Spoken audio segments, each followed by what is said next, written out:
Got a message coming through today about soul contracts, and I probably should have hit record right before I pulled this card because I was just kind of thinking of the topic that Spirit had showed me, and I was working with the archetypes deck, and then the vow came out. The vow. And the topic intended for today was literally soul contracts because I was watching stuff this morning on marriage and contracts, soul contracts, not necessarily just relationship patterns or partners, but also the types of soul contracts that we create when we incarnate, the type of body that we're going to inhabit, the family we're going to incarnate into, the socioeconomic status that our soul is going to be engulfed into, the culture, the home we're going to live in. All of these things are relevant to the soul's progression and growth and are on some level not necessarily intricately known. There's always going to be variable factors. There's always going to be like wild cards and free will that are going to play into this. But generally speaking, the soul will have an idea of the intended imprint or blueprint of that lifetime and what the intention of soul growth is going to come from that or is intended to come from that. So I actually want to read the vow from the book, but the Spirit's telling me not yet. Okay, so we're going to go into the Wild Reflections Tarot. Thank you to Siobhan for sending this in. Okay, so let me just find out what we're talking about here. The Seven of Cups. They said something about on the table. I couldn't quite hear the first part of what they said. Can you repeat that? Okay, there's a couple of things that they're saying. They said many options on the table, and then they said the word severity. So maybe there's a severeness to the choice, or there's an aspect of severity within the choosing. I'm not sure. Let me see. Let's go a little deeper. I'm hearing wedding ring. I am hearing proposal. So this could be specifically what we're talking about in terms of contracts today. We've got the Two of Swords. Yeah, so there's a weighing up of options. There's a level of indecision to this as well with these two cards, Seven of Cups and Two of Swords. It's like which path do I choose? What option is the right option?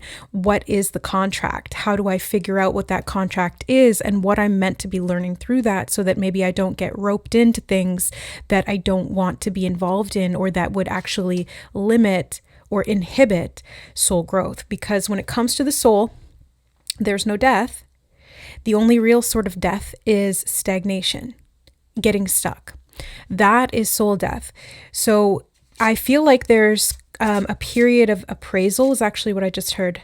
A period of appraisal. And they're showing me somebody with like, what do you call that? I don't know, like a super eyeglass thing that a diamond inspector would use to look at the clarity and the cut of the diamond to assess its value, its rarity, and even its authenticity. I'm hearing something about a certain appraisal and a time limit. Why is there a time limit? They're pointing me back to the vow card again.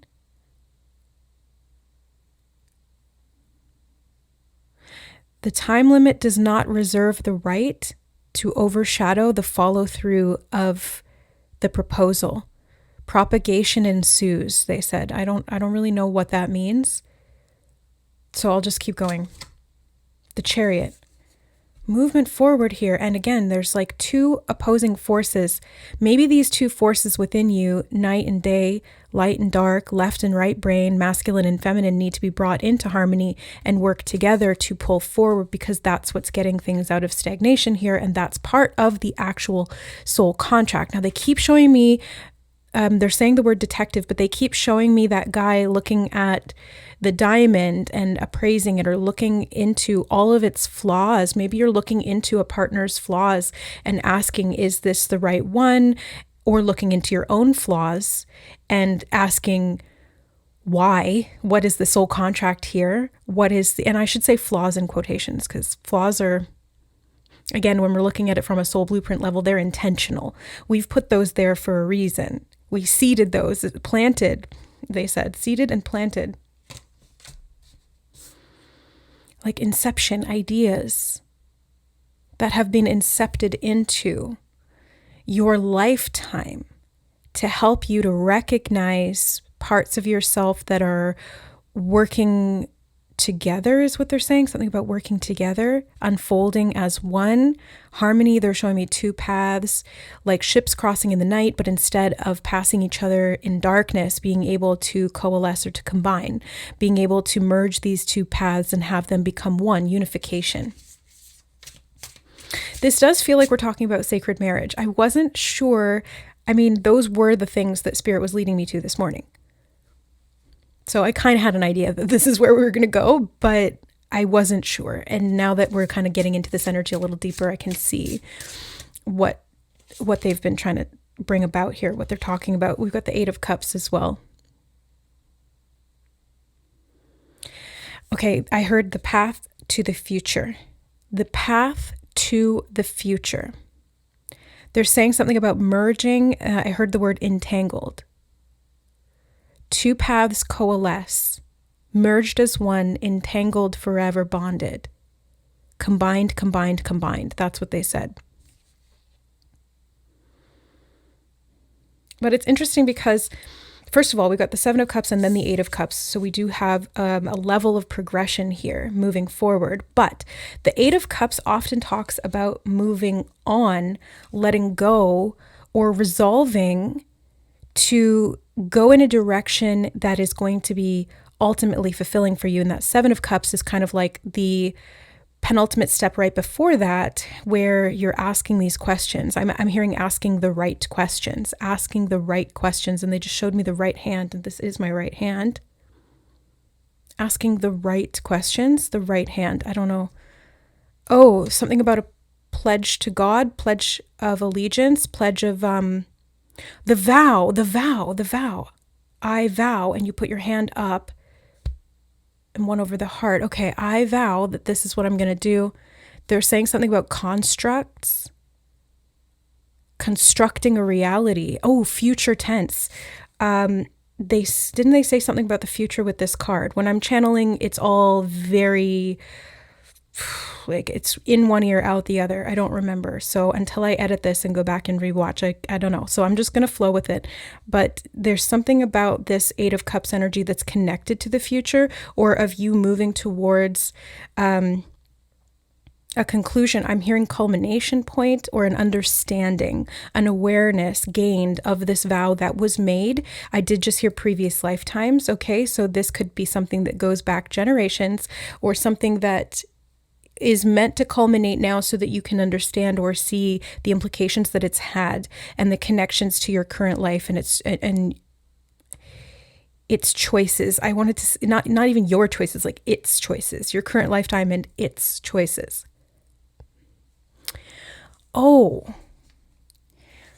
its choices, like the lifetime itself presents its choices to you.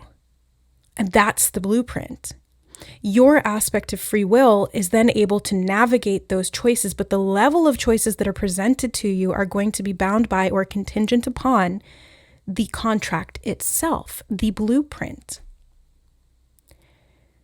It's like, how do you change the specs or the dimension of something when the blueprint dictates this is what it's going to look like? You can paint it a different color, you can alter it in some way, or you can choose how you interact with it, but the blueprint makes it what it is. Okay, so the level of choice here is not what's in question. What's in question here is the opportunities that you have based on the contracts that you're working with. They said something about an eruption. They also said the word ensued. Ensues, to start something, eruption, a big climax of some kind, or a culmination point, something from underneath the surface gaining pressure and coming up to the forefront of the mind. Forging a path, I'm hearing forging a path. And the mountain and the volcano, the mountain, it's reminding me of like forging something in the magma, or in the lava, forging something in the volcano. I'm hearing the word circumspect. circumspect. I'd have to Google it. I don't know. Circumnavigate, going around in circles, the ring. It's reminding me of Lord of the Rings, honestly, because like the volcano imagery that they're showing me, and I'm hearing those words, forging, it's reminding me of like the one ring forged of power that controls all the other rings. If you break that one, like maybe this is breaking a contract or a vow or a curse, and then it frees up that use of power for other means or other endeavors. Okay. Yeah, the emperor. Okay. So there is a ruling body here.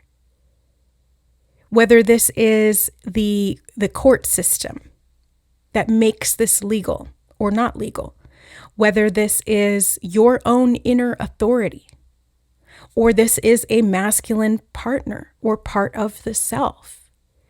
This is what the context is that you've needed, is what Spirit just said. The emperor. This is the context that you've needed. I don't know why, but you've needed this context. The emperor in the tarot is also the archetype of the father.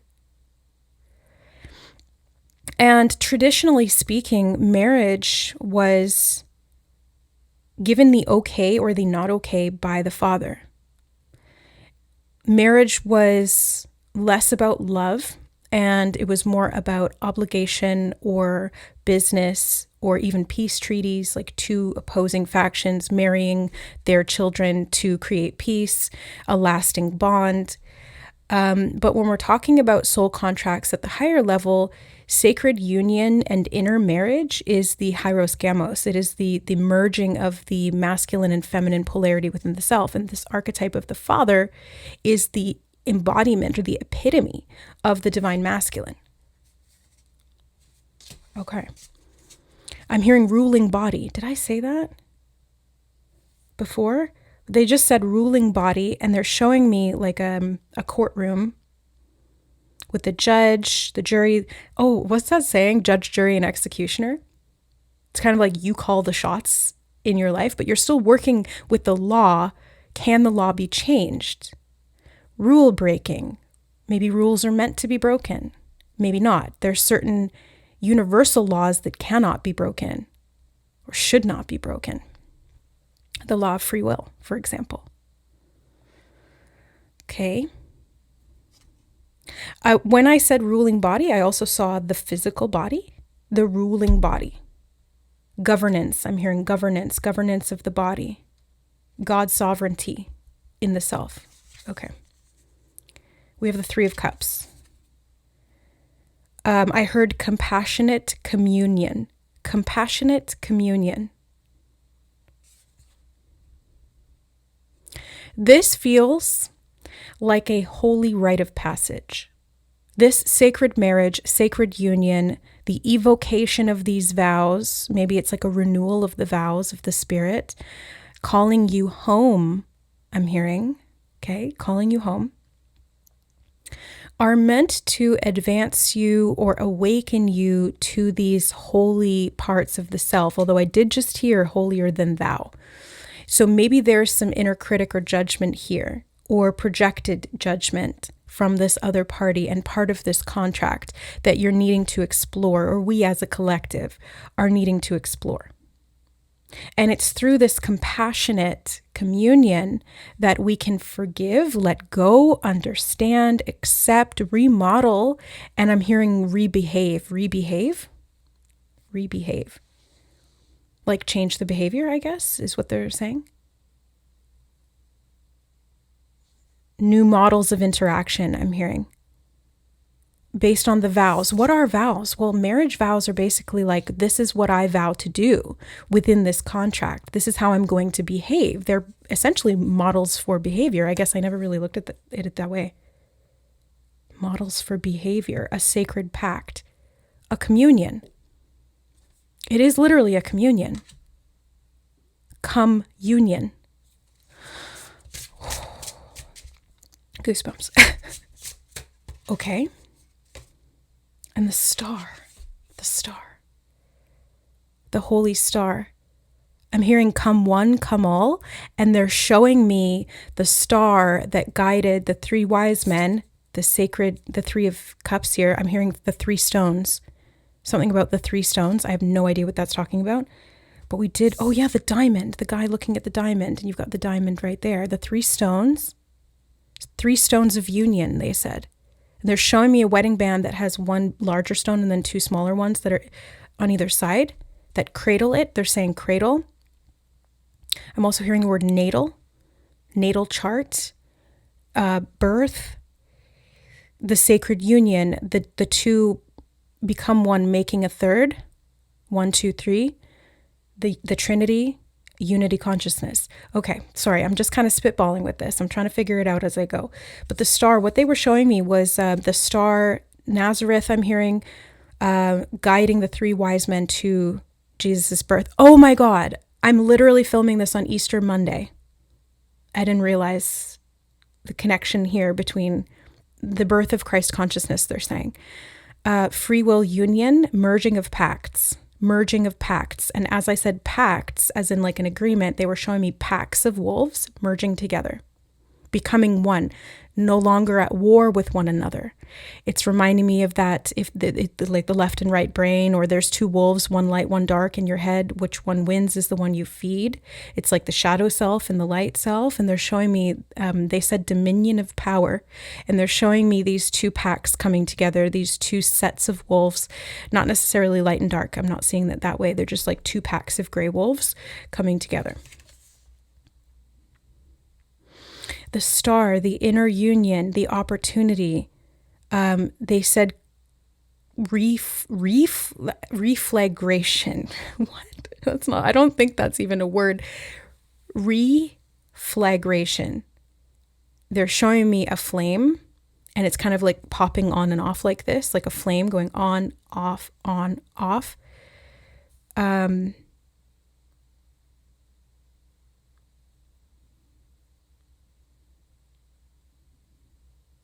This could be because of, like, if this was an actual picture, a flare, but what I just noticed here was that there's two, there's the star here, and this one looks like the sun. So this looks like the sun, but so does this. It's like there's two suns. 2 suns. Oh, 2 suns. 3 stones. Doesn't stone mean something, maybe in like the UK or in England, to do with weight, like 3 stone? What is that, 30 pounds? 3 pounds? That 2 of swords, again, like weighing something up. The scales of justice, again, weighing something up. On the very bottom of the deck, I don't know why I felt called to pull off the bottom like that. Sometimes I do. Is the 7 of swords. This is what's been hiding. Oh, I heard hiding in plain sight. The karmic imprint, they said. The karmic imprint has been hiding in plain sight, but it's being exposed or revealed to you, because they keep showing me like the eye looking through that lens and being able to see all of these finite details, maybe fractals or parts of these. They keep saying conflagration. I don't know. I think that has something to do with fire. I don't know. But it's like what was once masked, or where there was once a lack of sight in something, the true conclusion I'm hearing is resulting from the awareness of it. And this is what clears karma. I mean, it's part of the equation of what clears karma. It's the awareness, the acceptance, and then the new action. I call it the 3 A's of awakening, and being able to get into alignment. The 3 A's of alignment, actually.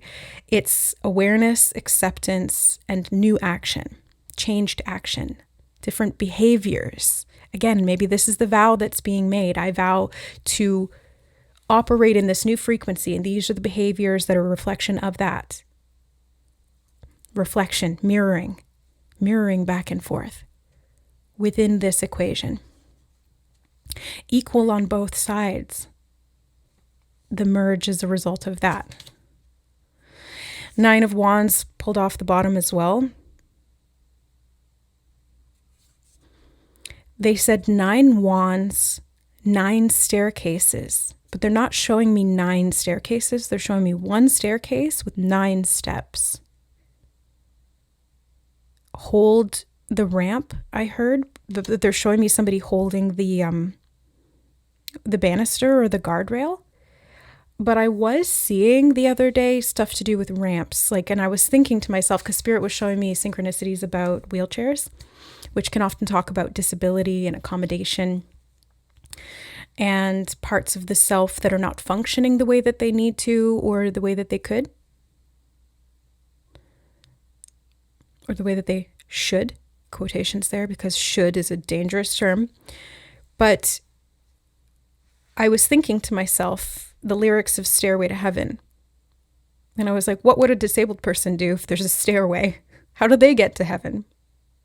I think this is an important key, because if you're disabled spiritually, meaning that you lack awareness of something, or you feel unable to be able to get to that level of frequency, possibly because of a curse, a vow.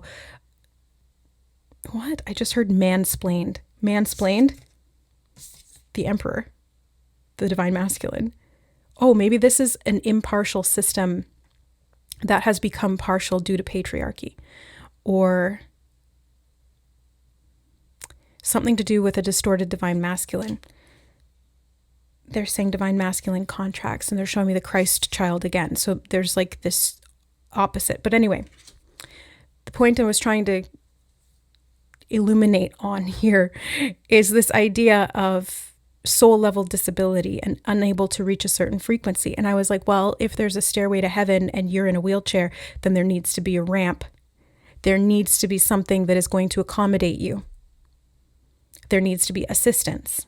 There needs to be an elevator instead, right? Problem solved. We got to figure out, and we've got to adapt. We've got to be able to build something that will allow I'm hearing longevity, but I was going to say access, allow access. 9 stairs. They're saying something about 9 placement. Now they're saying read the vow from the book. I've not had this card come out before, so this is the first time I'm seeing it and working with this energy. L1V. Okay, the vow. The promise, the oath, the contract. Yep, okay. So when the vow is spoken, the air shifts, karmic ties are formed, and destiny tilts on its axis. I was seeing the earth tilted on its axis. They're showing me those 2 suns again. Our words and intentions have immense power. There is a reason the great mythic stories of our past often include the recitation of oaths and the mixing of drops of blood as a mark of union. Oh, like blood brothers. Blood brothers. The tricky part is that reciting the vow, no matter how casually, activates the eternal and unseen forces of the world. Yeah, they kept showing me that earth tilted on its axis, like the world. The ancestors bear witness. The laws of nature respond. These promises cannot be unsaid or forgotten, so breaking them can leave lingering complexities and loose ends. The world in the tarot is about tying up loose ends and completing a cycle. I've also been seeing synchronicities about a new chapter, a glow up, the ending of one season of a show and the beginning of another, the ending of one book and the beginning of another. So it's like a completely new world or state of evolution, phase of evolution, a level up for sure. This card calls us to acknowledge.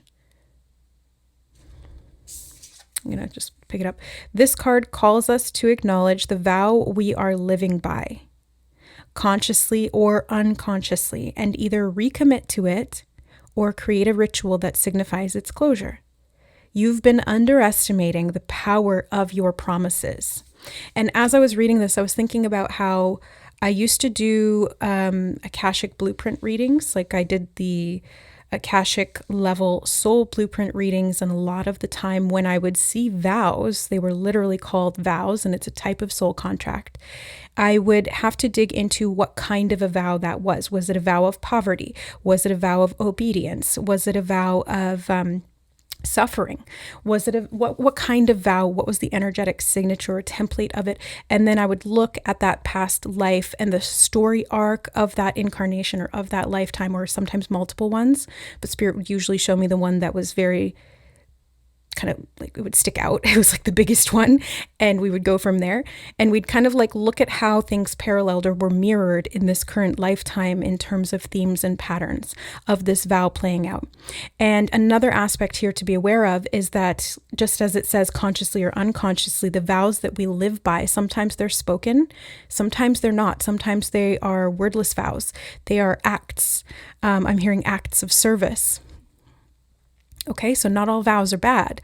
That's why we have to decide whether we want to break the vow if it's holding us back or creating stagnation, or whether we want to recommit to a vow or make a new one because it's something that we are very much invested in or that we would like to invest in. I'm hearing the word immersed or immersion.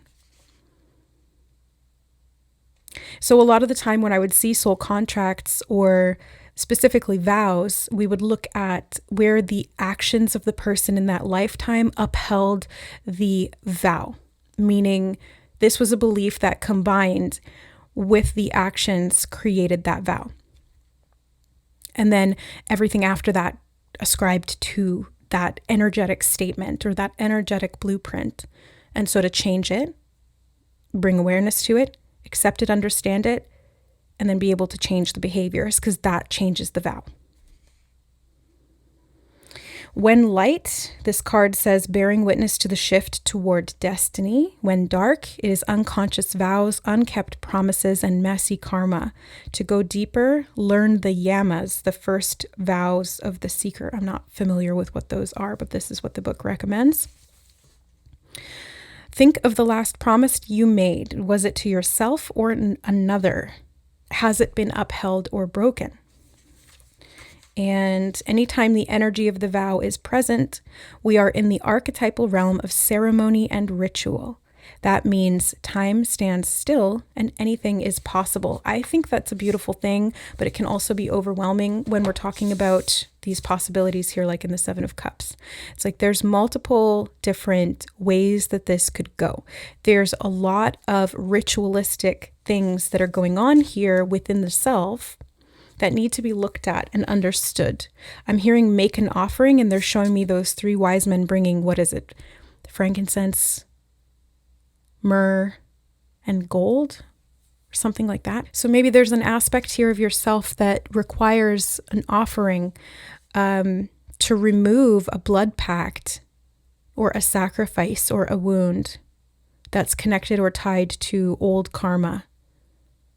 They're saying something about blocking the vow.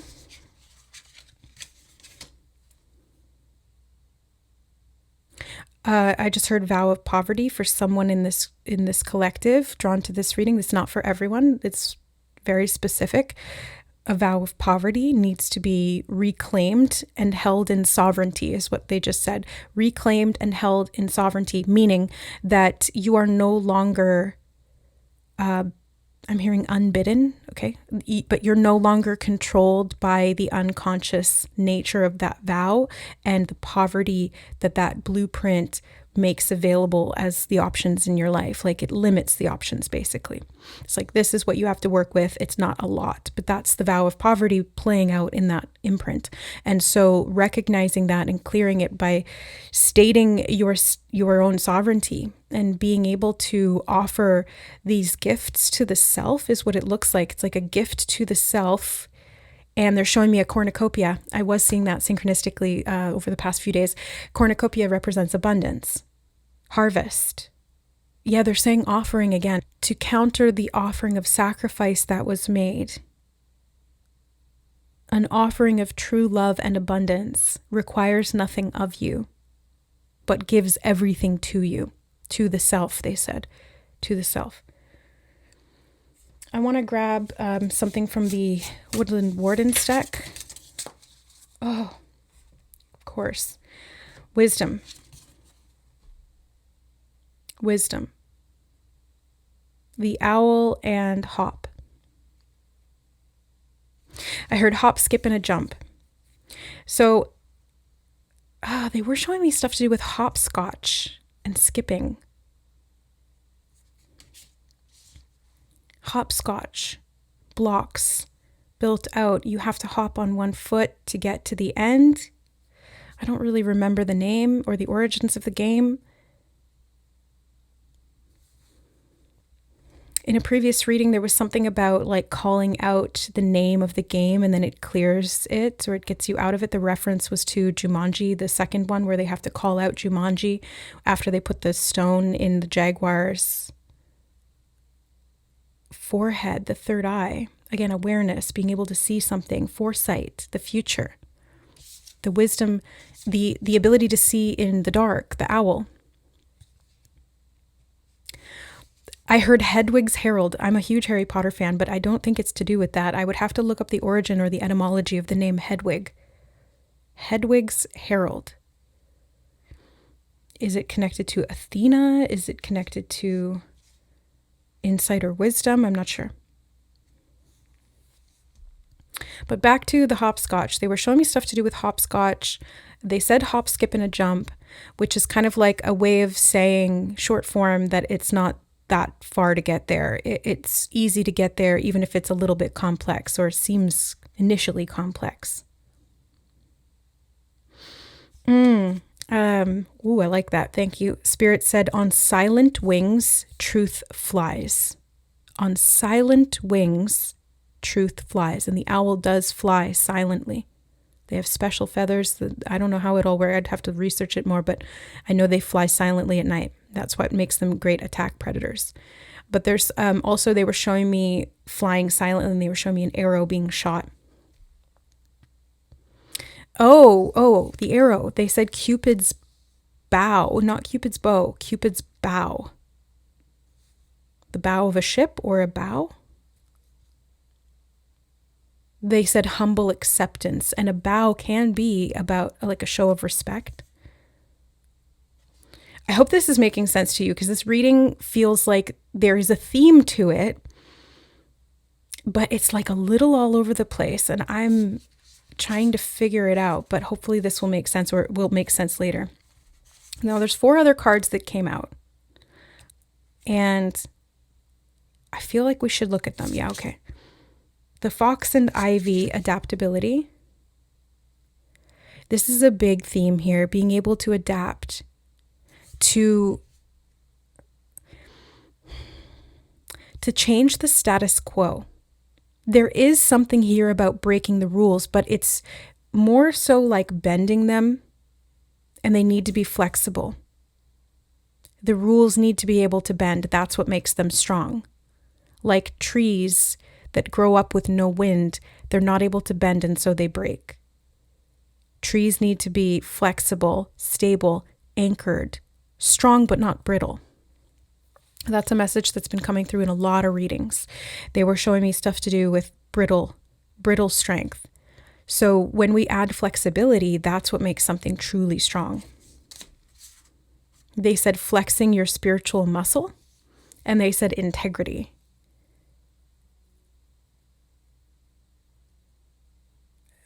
They said something about deteriorates. What deteriorates? Oh, they're showing me like wrist bindings thing. So being tied around the wrist, it was like a fabric or a cloth tie in a figure 8 pattern, like an infinity loop. And it deteriorates, it falls away. Freeing the right hand, they said, to make a new vow, right? Freeing the right hand. Unbound, unbound, unbound. They said that, okay. Let's look at the rest of these cards. The Crow and Dogwood, intelligence. Information, intel, being able to see it, putting the pieces together, being able to like look deep within that diamond and see what's there, to be able to work with the different levels of the fractal, to see the mirror very, very clearly. And then to be able to adapt, to be able to choose how you want to move, because intelligence and wisdom, they're not necessarily mutually exclusive. Intelligence without wisdom is actually not that intelligent.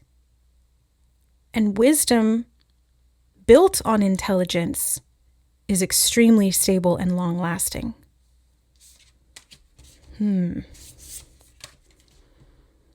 Two birds fly at night. They said 2 birds fly at night. Well, we do have the crow and the owl. 2 birds fly at night. they're showing me the shooting of that arrow in the dark. Shooting an arrow in the dark. How do you know you're going to hit your target or hit your mark? You don't, unless you can feel it. By touch? The right hand free to feel? I don't know. The right hand is the masculine polarity. I think we're talking a lot about that. The emperor, the masculine. This gives energy. The left side is the feminine polarity. It receives energy. Magnetism, electricity, electromagnetic. Okay, hold on. Let me keep going. The lizard and pitcher plant, stagnation. Yeah, didn't I say earlier that the only true death of the soul is stagnation? Being trapped, being bound up in binds that you're not meant for, I just heard. They said, know the characteristics. Know the characteristics of what or of whom this karmic entanglement looks or feels like. If you can't see it, you've got to feel it out. Like a blind person, again, having a disability, you've got to adapt and find other means to be able to gain intelligence or gain awareness. And then the antelope and wheat, nourishment. They're just showing me an antelope eating wheat. That's what nourishment is. Yeah. Consumption. Maybe this is about choosing what you consume. And I keep wanting to say whom.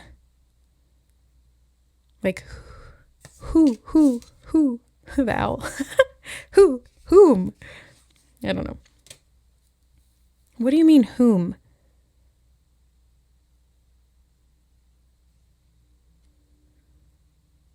Lucky strike, lucky chance. I don't know.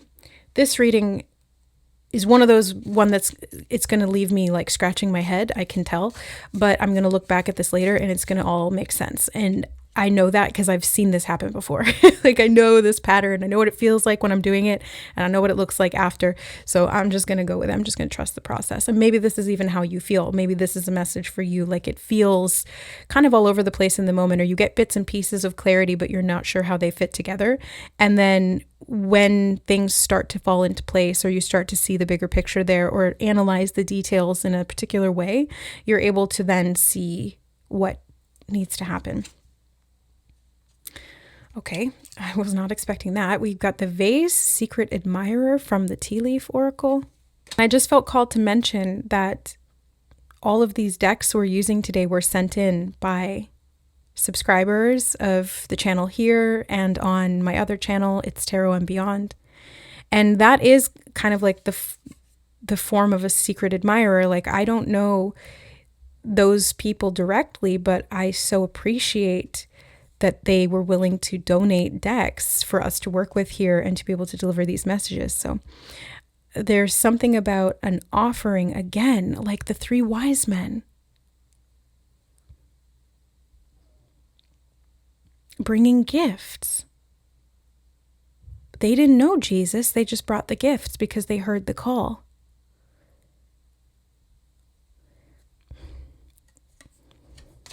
Again, I don't know how this is all connected, but we're just going to go with it. Wind chimes, peace and harmony. And I was noticing the wind chime symbolism, because when I was out for a walk the other day, there was a bunch of wind chimes that were going off around me. And that's happened before, but usually when something is a synchronicity, it's like it will stand out. It's almost as like something highlights it in my mind or pins it. And I'm like, it's not just something transitory or passing, just, regular old life. It's like, no, that's important. And I get that little annotation in my mind from spirit, thank God, from my intuition, my higher self being like, pay attention to that. And maybe this is part of the message. It's like being able to determine or discern between all of these, 7 of cups, like there's 7 cups on the table. Which one is the Holy Grail? Which one contains the Christ consciousness? You have to feel it. You have to be able to discern that, not just seeing it with your intelligence, but feeling it with your wisdom. flying at night. Yeah, they said flies at night.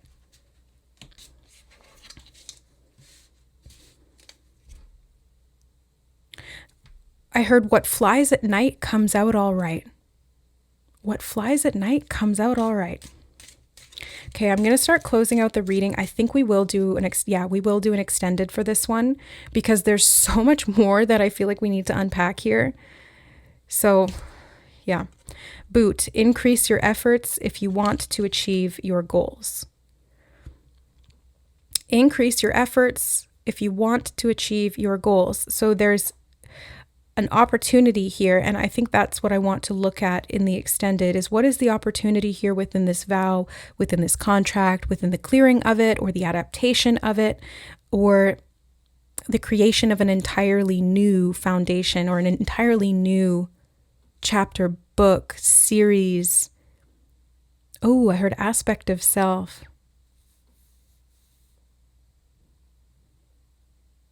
And they're saying putting on the boot and getting to work. Okay, one more card. Putting on the boot and getting to work. What do you mean?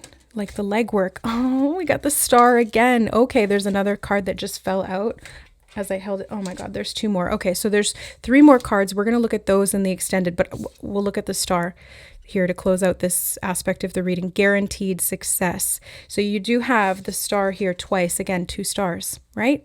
That's what I was noticing. 2. There's 2 stars. Maybe it's you and this other person in this contract or vow, or the 2 suns could represent something else. 2 literal suns?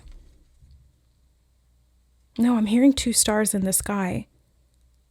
It's like 2 stars that are joined or touching, even at a great distance. Forced perspective, like seeing them right next to each other. They could be a million miles apart. But maybe that's, again, there's like the infinity loop or the quantum entanglement that connects them. Okay, I'll leave this reading here for now. We're going to go deeper in the extended. If you'd like to join us, the link to become a member and access not only this extended reading, but all of the other extended readings here on the channel is available in the description box below this video. Just hit the more button or the drop down and you'll see that there. And for those of you who are members here on the channel, thank you for your support and for your subscriptions and for the donations of these decks of cards. Thank you for your contributions via PayPal to help me continue doing this work and supporting me remotely in this way. It really does mean a lot to me. And special thank you to Becca from Otter Spirit for not necessarily sponsoring this video, but they sent me some of their crystal jewelry and gave me a discount code for you guys as well. So it's 20% off.